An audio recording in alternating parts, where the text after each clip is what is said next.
नमस्ते दोस्तों। हम बात करेंगे भारत के 5 राज्यों में अभी हाल ही में हुए चुनावों के नतीजों के बारे में। इस बार जो चुनाव के नतीजे आए हैं वो एक तरह से मिक्स्ड पिक्चर पेश करते हैं। मतलब कुछ जगह तो वैसा ही हुआ जैसा पहले से तय था, लेकिन कुछ जगह ऐसा लगा जैसे पूरी राजनीतिक ज़मीन ही खिसक गई हो। किसी ने सोचा नहीं था कि ऐसा होगा। एकदम रैडिकल रिजल्ट आए हैं, जैसे असम, केरल, पुडुचेरी। यहाँ जो नतीजे आए हैं वो काफ़ी हद तक उम्मीद के मुताबिक थे। असम में पहले से पता था कि भाजपा वापसी करेगी, और वापसी ही नहीं बल्कि बीजेपी तो बहुत ज़्यादा मजबूत होकर आई है। इसका मतलब साफ है कि वहाँ की जनता सरकार के काम से संतुष्ट है। हेमंता विश्व शर्मा की लोकप्रियता, कल्याणकारी योजनाएं और परिसीमन, इन सब ने मिलकर बीजेपी को और ताकत दी। दूसरी तरफ कांग्रेस, ईमानदारी से कहें तो वहाँ पूरी तरह बिखरी हुई नजर आई कांग्रेस। चुनाव के दौरान ही बड़े पार्टी नेता कांग्रेस को छोड़कर बीजेपी में चले गए। तो इससे आप अंदाज़ा लगा सकते हैं कि अंदर पार्टी में क्या चल रहा होगा। अब केरल की बात करें तो यहाँ एक दिलचस्प पैटर्न था कि हर 5 साल में सरकार बदलती थी, लेकिन पिछली बार लेफ्टिस्ट पार्टियों ने इस ट्रेंड को तोड़ा था।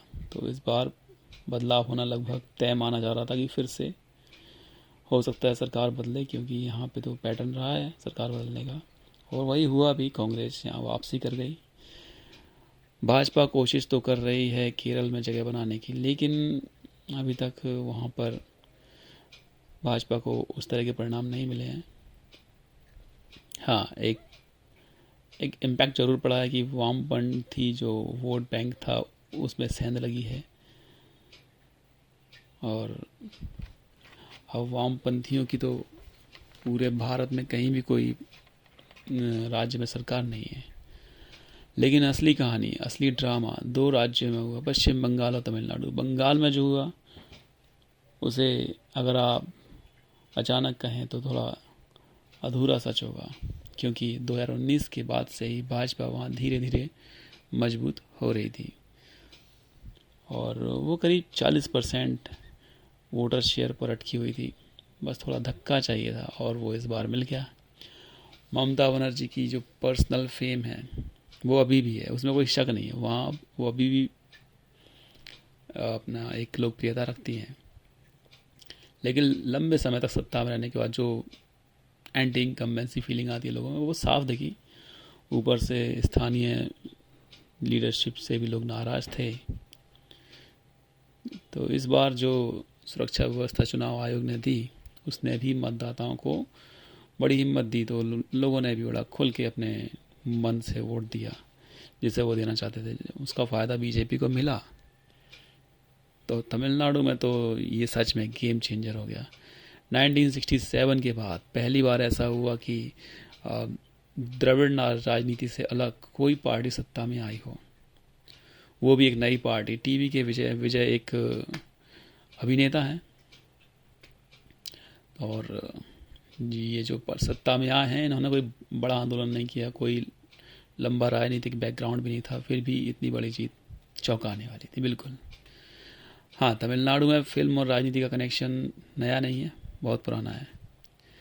फिर भी इस तरह की सफलता, वो भी इतनी जल्दी, ये बड़ी बात है। अगर पूरे नतीजों को एक साथ देखें तो बीजेपी के लिए यह काफ़ी बड़ा बूस्ट है। असम में मजबूती और बंगाल में जीत, इससे उनका मिशन ईस्ट लगभग पूरा होता दिख रहा है। दक्षिण में भी चुनौती है, और यहाँ दक्षिण में बीजेपी और ज़्यादा आक्रामक तरीके से फोकस करेगी, ऐसा हम आशा कर सकते हैं। वहीं विपक्ष, खासकर इंडिया अलायंस उसे बड़ा झटका लगा है। तृणमूल कांग्रेस और डीएमके जैसे बड़े स्तंभ भी कमज़ोर पड़ गए हैं। कांग्रेस को केरल में थोड़ी राहत जरूर मिली है, लेकिन असम में उसकी हालत लगातार ख़राब होती जा रही है। और बड़े राज्यों में उसका कमज़ोर होना एक लंबी चिंता बनती जा रही है। तो कुल मिलाकर ये चुनाव सिर्फ सरकार बदलने की कहानी नहीं है। इस चुनाव से इस बात का संकेत मिलता है कि देश की राजनीति अब और ज़्यादा अनप्रडिक्टेबल, वॉलेटाइल होती जा रही है और आने वाले समय में हमें और भी बड़े उलटफेर देखने को मिल सकते हैं। बिल्कुल, तो हम वेट करेंगे क्या मिल सकता है हमको देखने को। तब तक के लिए धन्यवाद। जय हिंद।